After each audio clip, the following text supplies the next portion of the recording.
Ең өкініштісі, өзінің мүгедектігін ресми мекемелерге тіркете алмай, шарасыз күйде жүргендерінің біразы біздің фракцияға арнайы келіп мәселелерін айтып, көмек сұрауда. Мұндай өңір тұрғындарын қатарында Семей полигонынан зардап шеккен Түркістан облысы Қазығұрт ауданының тумасы Сарыпбек Сапа есімді азамат.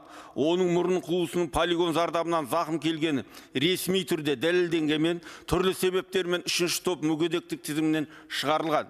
Енді мүгедектігін қайта рәсімдей алмай, талай табалдырықты толтырып, ақыр сонау Түркістаннан бізге көмек сұрай келген. Ал Маңғыстау облысының тұрғынын жеткізген Жақсылықұлы туа бітті мүгедектігі ресми түрде дәлелденген, ақыл есі кем туысын 3-ші топтан 1-ші топқа ауыстыру мақсатында талай есті қаққанмен әрекеті нәтижесіз қалған. Ол ауылдан қалаға келіп, медициналық әлеуметтік сараптама талап еткен анықтамалар жинаудың өзін өте қиын екен айт. Себебі ақыл есінде кемшілік бар қарындасы тіпті қарапайым фотосуретке дұрыс түсе алмайды.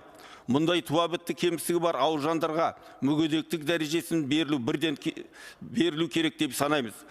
Мен бізге келген азаматтардың барысында екі-ақ мысалды айттым. Ал Астанаға жетіп мәселесін айта алмай жүрген жандарының қатары тым көп екенін айтпаса да түсінікті.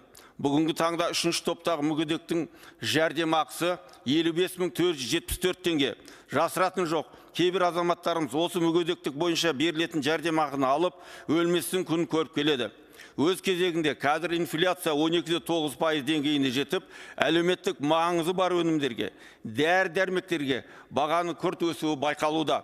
Сондықтан Жалпыұлттық социал-демократиялық партиясы мүмкіндігі шектеулі жандардың жәрдемақысын кем дегенде ең төменгі жалақы 85.000 теңгеге көлеміне дейін көтеру қажет деп есептейді. Осы